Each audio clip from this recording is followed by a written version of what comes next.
ہندوستان میں اس روایت کا بہرحال اربوں سے پہلے احیا ہوتا ہے، اور مسلمانوں کی یہ عجیب تاریخ ہے اور یہ عجیب خطہ ہے جس کی کمزوریاں بھی اپنی جگہ، جس کی نری جذباتیت سے پیدا ہونے والے مسائل بھی اپنی جگہ، لیکن ذات رسالت مآب علیہ الصلوۃ والتسلیم سے اس کی عقیدت بھی اپنی جگہ، غیر معمولی کیفیت ہے۔ اس سے مسائل بھی بہت سے پیدا ہوئے، لیکن ان مسائل کا مثبت پہلو بھی تھا۔ ہندوستان میں جو سیرت کا آغاز ہوا اس کی تھوڑی سی جھلکیاں کل انشاءاللہ پیش کریں گے، لیکن وہ بنیادی آغاز مولود ناموں سے ہوا۔ یہ جو نامے ہیں یہ بہت ساری شکلوں میں اس وقت تھے، اب تو اس کا رواج کم ہو گیا ہے گزشتہ ایک صدی میں۔ مولود نامے یا میلاد نامے، وفات نامے، معراج نامے، نور نامے، اور پتہ نہیں کیا کیا، یا 15-20 عنوان بنتے ہیں، اور یہ ناموں سے واضح ہے۔ میلاد نامے میں میلاد کا ذکر تھا، آپ کی ولادت کا۔ نور نامے میں آپ کے نور ہونے کا ذکر تھا، اول ما خلق اللہ نوری، جو روایت ہے جس درجے کی بھی ہے اس کو لے کے اس پہ بات کی جاتی تھی، اور پھر کچھ قصے کہانیاں۔ معراج نامے میں معراج کا ذکر ہوتا تھا، اور وفات نامے میں آپ کی وفات کے احوال ذکر ہوتے تھے۔ ان میں اسلوبی اعتبار سے تو طریقہ یہ تھا کہ کچھ حصہ نظم میں، کچھ حصہ نثر میں، یا پورے کا پورا نظم میں، اور اس کا طریقہ یہ تھا کہ لکھنے والے لکھا کرتے تھے اور پھر اسی طرح محفلیں جمتی تھیں اور ان محفلوں میں وہ پڑھے جاتے تھے، اور یہ زیادہ تر خواتین کے ہاں ہوتا تھا۔ خواتین کے ہاں خواتین ہی ان کتابوں کو پڑھتی تھی، اور خاص طور سے خواتین نے بھی خواتین کے لیے یہ میلاد نامے لکھے ہیں، اور پھر مردوں نے بھی لکھے ہیں، عورتوں نے بھی لکھے ہیں، مسلمانوں نے تو ظاہر لکھے ہی ہیں سب۔ لیکن اس میں عام طور پر جو کچھ بیان کیا جاتا تھا وہ کمزور یا ضعیف یا موضوع روایات پر مشتمل تھا۔ ایسے موضوع بیان کیے جا رہے ہیں جن کا آج ہم پڑھتے ہیں تاریخ میں کہیں ذکر ہی نہیں ملتا، یعنی کمزور ترین روایت کے طور پہ بھی کہیں نہیں ملتا۔ ایک تو ہے نا کہ روایت تو ہے کمزور ہے، ضعیف ہے، حتیٰ کہ موضوع ہے۔ ایک ہے کہ موضوع کے طور پہ بھی کہیں موجود نہیں ہے، وہ عجیب چیز ہے، پتہ نہیں کہاں سے آئی، یہ تو اس کا کمزور پہلو ہے۔ ظاہر ہے کہ ہم پہلے گفتگو میں عرض کر چکے ہیں کہ سیرت طیبہ کا جو عنوان ہے یہ ہمارے لیے بہت احتیاط کا عنوان ہے، بہت زیادہ ہمیں اس میں محتاط رہنے کا حکم ہے۔ لیکن اس کا مثبت پہلو کیا تھا؟ اس کے ذریعے رسول اللہ صلی اللہ علیہ وسلم سے تعلق زندہ رہا۔ وہ دور جو مسلمانوں کے لیے انتہائی پرآشوب دور ہے، جس میں ایک جانب انگریز آ چکا ہے اور مشنریز کے ذریعے وہ غلط عقائد مسلط کر رہا ہے، اور ایک مسلمانوں کو چومکھی لڑنی پڑ رہی ہے، ایک جانب اس کے نتیجے میں عیسائیت کی ترغیب دی جا رہی ہے، تلقین ہو رہی ہے، یہ ایک الگ پہلو ہے۔ دوسرا، خود مسلمانوں کے ہاں جو مختلف آج کلامی بحثیں ہیں جن کی بنیاد پہ آج بر عظیم پاک و ہند کی قوم، خود مسلمانوں کا سب سے بڑا طبقہ اہل سنت کا مختلف گروہوں میں مسلکی تقسیم ہے، اس کے جو بنیادی اس وقت کے کلامی مباحث ہیں جس میں آج تک سر پٹول ہو رہا ہے، یہ تمام کے تمام اسی عہد میں پیدا ہوئے، اس سے پہلے ہمیں کہیں نہیں ملتے۔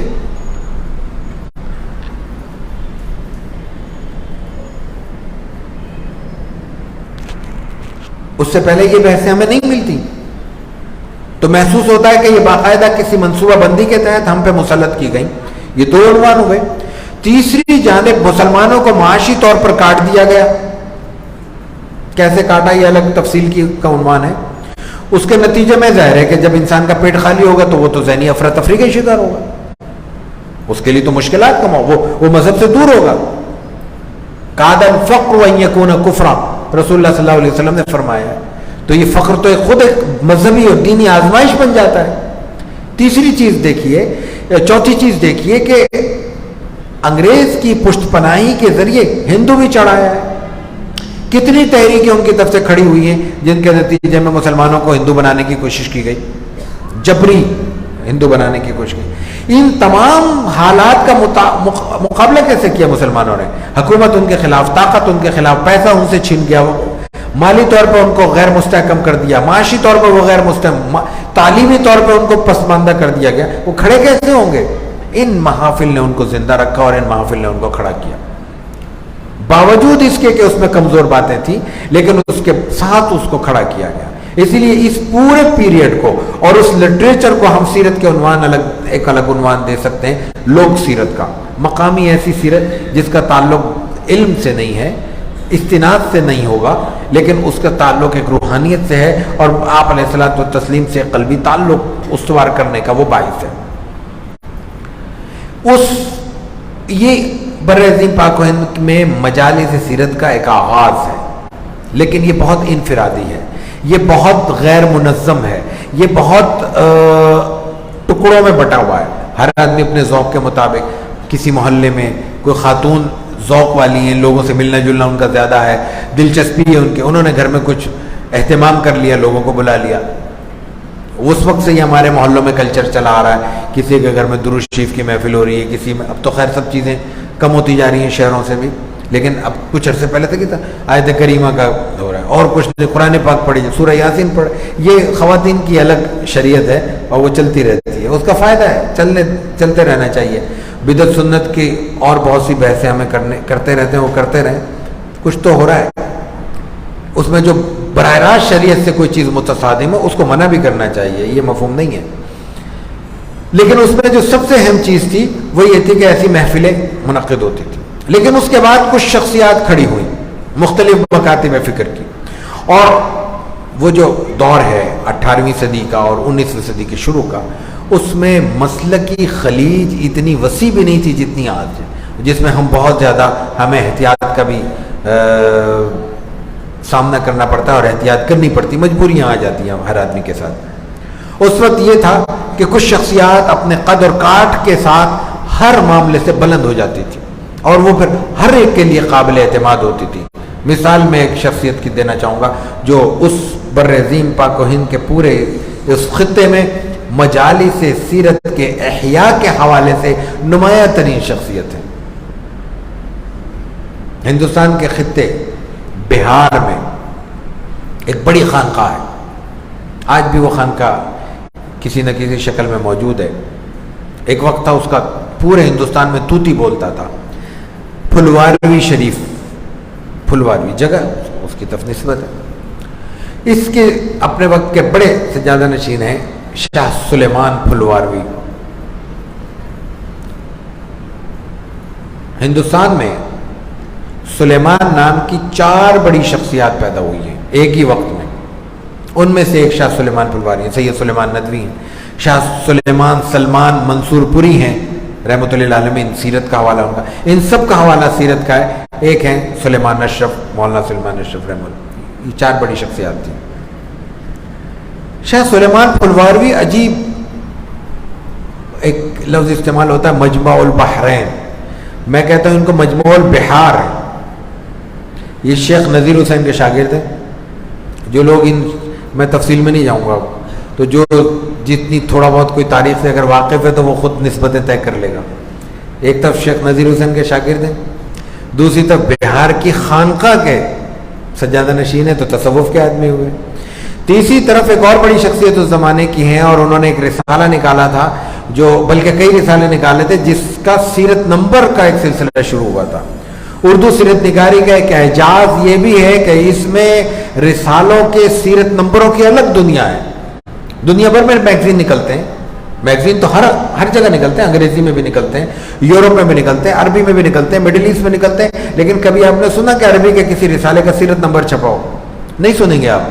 اور اردو میں جو ڈیٹا ہمارے پاس موجود ہے، اردو میں 1910-11 سے اب تک جو رسالے سیرت نمبر چھاپ چکے ہیں، جن میں بعض رسالوں کے 30-30, 40-40, 50-50 نمبر بھی آئے، ان کی تعداد مجموعی طور پر 800 سے زائد ہے جو ریکارڈ ہے۔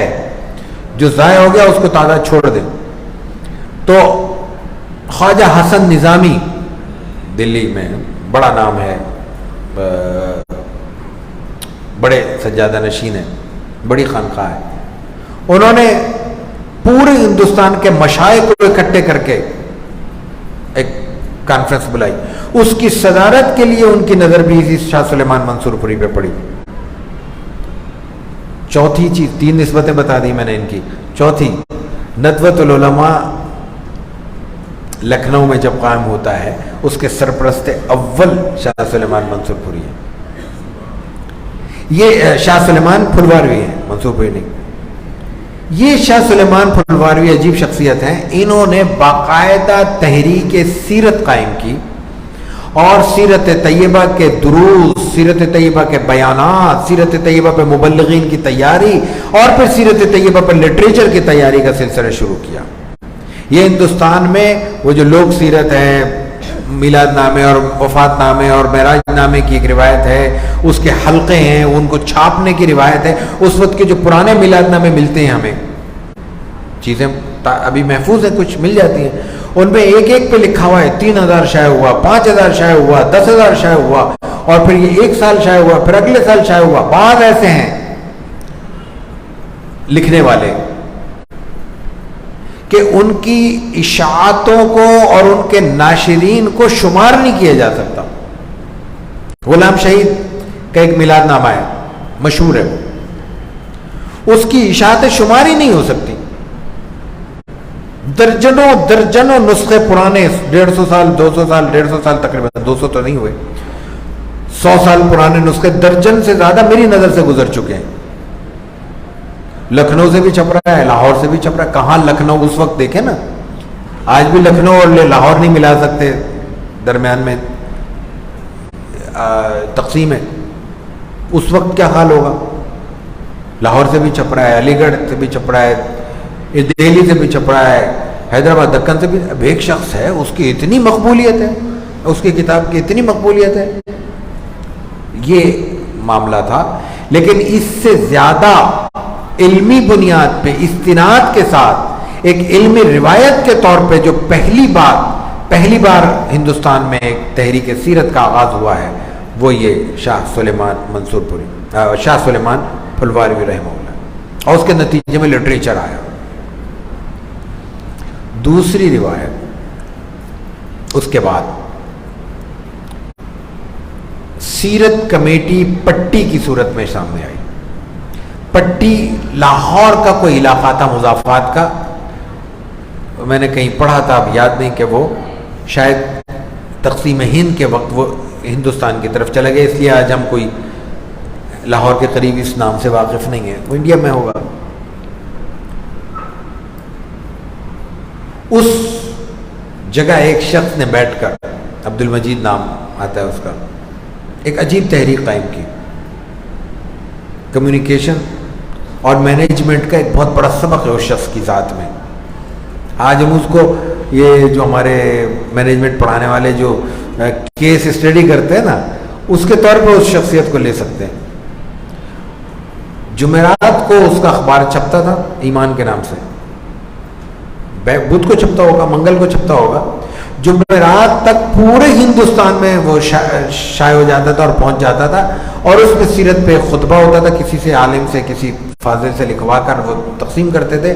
اور ان کا جو منہج تھا یا ان کا جو مقصد تھا وہ یہ تھا کہ جمعے سے پہلے یہ پہنچ جائے، اور جن مساجد میں خطبہ کو تقریر کرنے میں کوئی دشواری ہے وہ یہ خطبہ پڑھ کے اپنی زبان میں بیان کر دیں، یا اسی کو پڑھ لیں اور لوگوں تک ایک پیغام پہنچ جائے، اور گھروں میں لوگ الگ لے جائیں.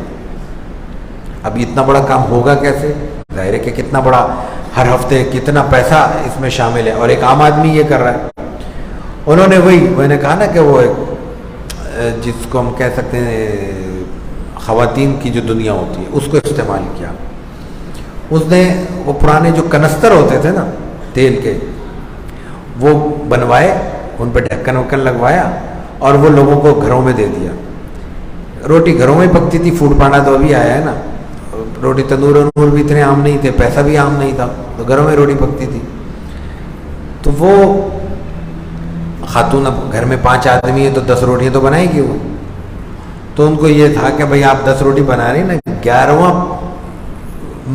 11ویں پیڑے کی مٹھی اس کنستر میں ڈال دیں، بس اگلے روز صبح ایک اور مٹھی ڈال دیں. اب ایک تسلے میں آٹا نکال کے 10 مٹھیوں کی جگہ 11ویں مٹھی نکال دی جائے تو آدمی کو پتہ بھی نہیں چلے گا. ہفتے میں اکٹھا ہو گیا, ان کا رضاکار آتا تھا, وہ آٹا لے جاتا تھا, تب بیچ دیتا تھا, اس کے پیسوں سے وہ اخبار اور رسالے اور کتابیں خرید کے بانٹ دیتا تھا. یہ مینجمنٹ تھی.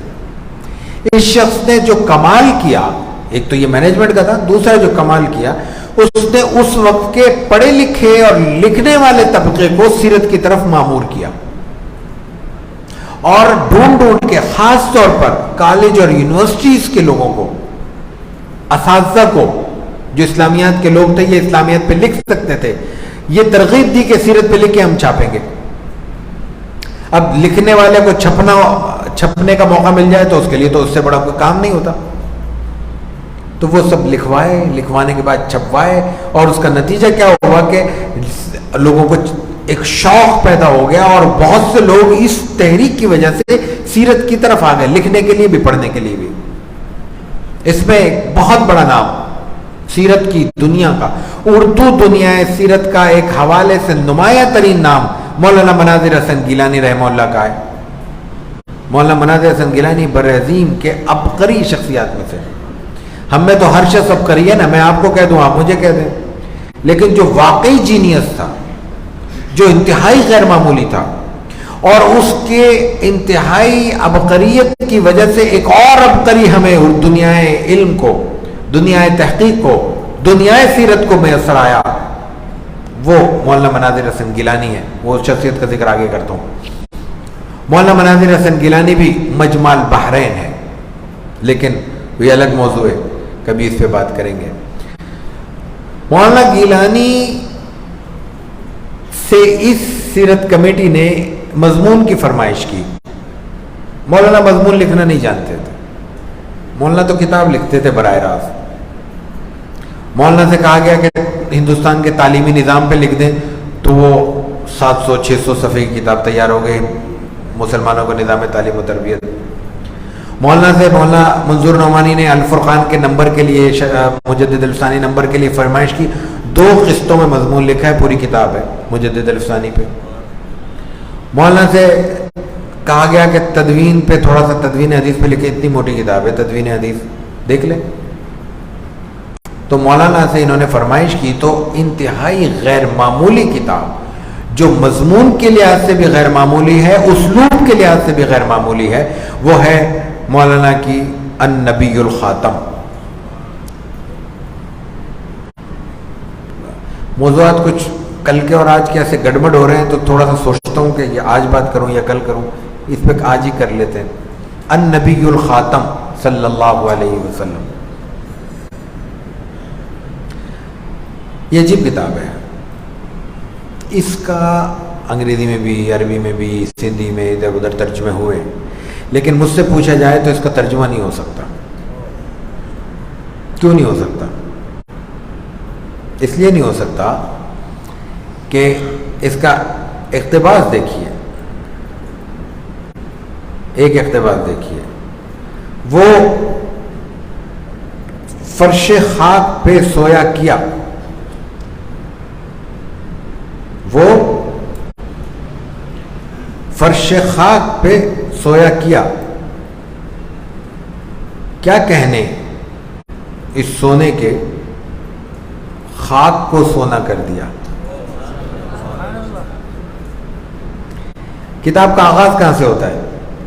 یوں آنے کو تو سبھی آئے, سب میں آئے, سب جگہ آئے, سلام ہو ان پر کہ بڑی کٹھن گھڑیوں میں آئے, لیکن کیا کیجئے ان میں سے جو بھی آیا جانے کے لیے آیا, پر ایک اور صرف ایک جو آیا اور آنے ہی کے لیے آیا, جو آنے کے بعد پھر کبھی نہیں ڈوبا, چمکا اور چمکتا ہی چلا جا رہا ہے, بڑھا اور بڑھتا ہی چلا جا رہا ہے, چڑھا اور چڑھتا ہی چلا جا رہا ہے.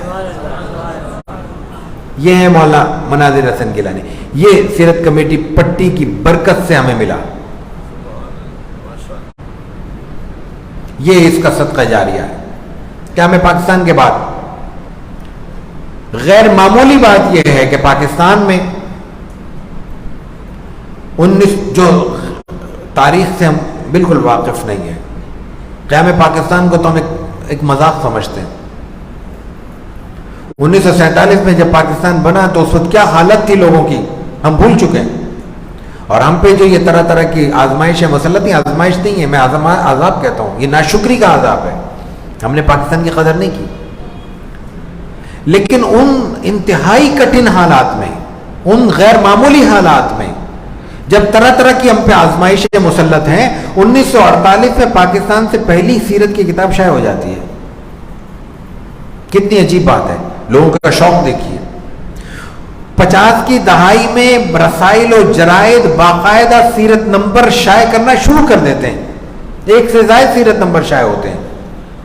لیکن اس کے باوجود اس پورے دورانیے میں ہمیں مجالس سیرت نظر نہیں آتی، سیرت کی محافل نظر نہیں آتی. چند کانفرنسوں کا ذکر ملتا ہے، علمی کانفرنس ہیں، بڑی قیمتی کانفرنس ہیں وہ، لیکن بہت محدود ہیں، چند ہیں وہ صرف. یہ بات ایک کریڈٹ کی بات ہے، یہ بات اعتراف کی بات ہے اور اعتراف کرنا چاہیے. یہ 1980 کی دہائی میں 77-78 میں یہ سلسلہ شروع ہوا اور 80 کے بعد پھر یہ باقاعدہ ایک روایت بنی. حکومت پاکستان کے تحت باقاعدہ سالانہ سیرت کانفرنس کا جو سلسلہ شروع ہوا، اس کی وجہ سے 2 اہم فائدے ہمیں حاصل ہوئے. ایک تو سیرت طیبہ سے استفادے کا رجحان عملی طور پر، عملی شکل میں سامنے آیا.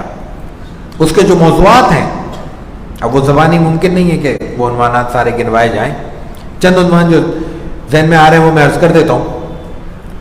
وہ تمام عنوان ہمارے معاشرے کے ماحول سے تعلق رکھتے تھے، ہماری ضرورتوں سے تعلق رکھتے تھے.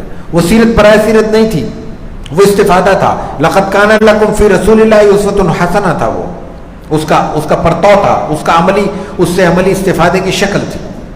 اور دوسری اس سے یہ دوسرے اس سے فائدہ یہ ہوا کہ اس کے نتیجے میں سیرت کے ماحول اور سیرتی مجالس اور سیرتی محافل مختلف عنوان سے، کہیں مجلس سیرت، کہیں اجتماع سیرت، کہیں سیرت کانفرنس، کہیں سیرت سیمینار، کہیں سیرت مذاکرہ، کچھ بھی کر لیں، عنوان سے تو دل مطلب نہیں ہے. یہ تو اصطلاح ہے نا، اصطلاح تو کچھ بھی ہو سکتی ہے. مقصد کیا تھا؟ سیرت کے لیے لوگ سنیں اور جمع ہوں اور اکٹھے ہوں اور بیٹھیں. یہ ماحول پیدا ہوا. اس کے جو عنوانات ابھی ایسی اچٹتے ہوئے چند میرے ذہن میں آ سکتے ہیں. یہی سیرت طیبہ کا جو عنوان ہے، لقد کان لکم فی رسول اللہ اسوۃ حسنہ، ایک سال یہ عنوان دیا گیا. عدل و احسان کا عنوان دیا گیا. نظام ریاست کا، حکومت کا عنوان 1 سے زائد دفعہ دیا گیا. تعمیر شخصیت کے اور فلاح انسانیت کے حوالے سے مقالات لکھوائے گئے. تحریک پاکستان کے محرکات کو سیرت طیبہ سے جوڑ کر اس پر لکھوانے کی کوشش کی گئی. پاکستان کے استحکام کے لیے کیا کچھ کیا جا سکتا ہے، اس کے حوالے سے عنوانات طے ہوئے. تعلیمی نظام پر، احتساب پر، تشدد عدم برداشت پر، رواداری پر، یہ تمام، خود انحصاری پر، جو آپ پر ایک سب سے بڑا عذاب مسلط ہے. پوری قوم بیکاری بنی ہوئی ہے. خود انحصاری کیسے حاصل کی جا سکتی ہے؟ آپ صلی اللہ علیہ وسلم کی سیرت سے کیسے سبق ملتا ہے؟ یہ سارے عنوانات دیکھیں، بالکل جدید عنوانات ہیں. ان پر باقاعدہ لکھنے کا موقع ملا اور لکھنے کے لوگوں کو ترغیب دی. پھر وہ اس ترغیب میں انعام رکھے گئے. انعام کے نتیجے میں لوگ آئے، اچھے بھی آئے، صرف انعام کے لالچ میں بھی آئے. لیکن اس کے نتیجے میں ہمیں بڑے سیرت نگار میسر آئے جنہوں نے سیرت کے لیے اپنے آپ کو وقف کیا. مختلف رسائل و جرائد نے پھر سیرت کے لیے مختلف عنوانات سے لکھنے شروع کیا، لکھوانا شروع کیا، خاص سیرت نمبر شائع کرنا شروع کیا. اس کے نتیجے میں لوگ لکھنے والے ہمارے سامنے آئے اور لوگوں نے پھر ان میں ایسے لوگ بھی آئے جنہوں نے اپنے آپ کو سیرت طیبہ کے لیے وقف کر دیا. بڑے بڑے شخصیات ہیں. اور گزشتہ یہ 2 سال کے عرصے میں ایک ہندوستان اور ایک پاکستان کی 2 بڑی شخصیات ہم سے رخصت ہوئیں. دونوں شخصیات ایسی تھیں جنہوں نے مطلب جن کا اوڑھنا بچھونا سیرت تھا. انڈیا میں ڈاکٹر یاسین مظہر صدیقی صاحب کا ستمبر کی یہی 16 تاریخ کو انتقال ہوا 2020 میں، اور 21 کے شروع میں، یا ابھی بلکہ اسی سال 22 کے شروع میں ڈاکٹر نثار احمد صاحب کا ہمارے یہاں انتقال ہوا. ان دونوں شخصیات سے متعارف کرایا. نقوش لاہور سے ایک رسالہ نکلتا تھا اور ادبی رسالہ تھا اور بہت وقی رسالہ تھا، غیر معمولی اس کا اثر تھا، اور اس کے ہاں غیر معمولی موضوعاتی تنوع تھا۔ وہ نمبر نکالتا ہے، کیسے نمبر نکالتا؟ افسانہ نمبر، شعر نمبر، آبیتی نمبر، خود نوشت نمبر، ایک تو ہے میں نے اپنے سوانے نمبر، ایک ہے خود نوشت نمبر، مکاتیب نمبر، اور خدا جانے کیا کیا نمبر۔ لیکن پھر اللہ تعالیٰ نے 80 کی دہائی میں اس کو پلٹ دیا، اس نے پھر سیرت نمبر نکالا، اور 13 جلدوں میں اس نے ایک ایک جلد 1000 1200 صفحے کی جلد ہے، بڑے سائز میں اس نے نکالی شیخ کی۔ ان میں اس رسالے نے ان دونوں بڑی شخصیات سے متعارف کرایا۔ میں ایک بات بھول گیا تھا مناظر حسن گیلانی رحمہ اللہ کے حوالے سے، میں نے کہا کہ یہ ایک ایسے عبقری تھے جن کے ذریعے ہمیں ایک اور عبقری حاصل ہوا۔ ڈاکٹر حمید اللہ، محمد حمید اللہ، پیرس میں زندگی گزری، امریکہ میں انتقال ہوا، وہیں مدفون ہے۔ خطبات بھاولپور کے حوالے سے، رسول اکرم صلی اللہ علیہ وسلم کی سیاسی زندگی، عہد نبوی کے میدان جنگ، اور کئی کتابیں، ان تمام کتابوں سے بڑھ کر ان کا جو بڑا کام ہے وہ انگریزی میں ہے، عربی میں ہے، فرانسیسی میں ہے، ترکی میں، 7-8 زبانوں میں وہ لکھتے تھے۔ اتنا بڑا آدمی جس نے 7-8 زبانوں میں تو لٹریچر چھوڑا ہے، اکیلے ایک آدمی، ترجمہ نہیں، اپنے ہاتھ سے لکھا ہوا، وہ مولانا مناظر حسن گیلانی کے شاگرد ہیں۔ مولانا مناظر حسن گیلانی نے ایک بہت مدت تک جامعہ عثمانیہ حیدرآباد دکن میں پڑھایا ہے۔ اس وقت ان کے سے ڈاکٹر حمید اللہ مرحوم کو تلمس حاصل رہا، اور انہوں نے ان سے دینی علوم میں استفادہ کیا۔ تو مجالس سیرت کا یہ جدید منہج ہے، پیٹرن ہے، جو جلسوں کی صورت میں، محاضرات کی صورت میں، لیکچرز کی صورت میں، کانفرنسوں اور سیمینارز کی صورت میں موجود ہے۔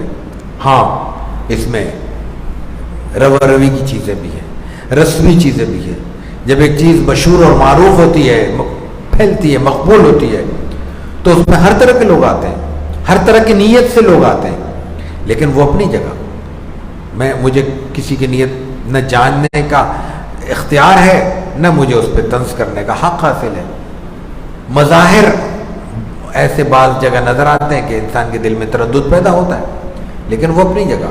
جیسے میں نے عرض کیا، لوک سیرت کے نتیجے میں، وہ مولود ناموں اور وفات ناموں کے نتیجے میں بھی ایک خیر کا پہلو پیدا ہوا، تو اس سے کم از کم ذوق تو پیدا ہوا۔ یہ اتنی دیر سے آپ لوگ سیرت سننے کے لیے یہاں جمع ہیں، آج سے 20 سال پہلے آپ نے اسی شہر میں کوئی مجمع دیکھا تھا سیرت کے لیے؟ نہیں تھا۔ اگر ہم اس یہاں صرف ذات رسالت مآب علیہ الصلوۃ والتسلیم کی نسبت سے جمع ہے، آپ کی صرف آپ کے ذکر کا سننے اور سنانے کی نیت سے جمع ہے، تو ہمارے سعادت مند ہونے میں کس کو اشکال ہو سکتا ہے، کس کو تردد ہو سکتا ہے؟ نیت کا معاملہ نازک ہے۔ نیت کا معاملہ تو ظاہر ہے کہ نماز میں کھڑے ہوتے ہوئے بھی تردد کا ہی رہتا ہے کہ پتہ نہیں ہم کس لیے کھڑے ہیں، کسی کو دکھانے کے لیے کھڑے ہیں یا اللہ کو راضی کرنے کے لیے، تو اس سے تو ڈرنا چاہیے، اللہ سے اخلاص کی نیت بھی کرنی چاہیے، لیکن ان مجلسوں کو برکت سمجھنا چاہیے اور ان محافل سے کچھ حاصل کرنے کی کوشش کرنی چاہیے۔ اللہ تعالی ہمیں سیرت طیبہ سے عملی اور مطلوب تعلق عطا فرمائے۔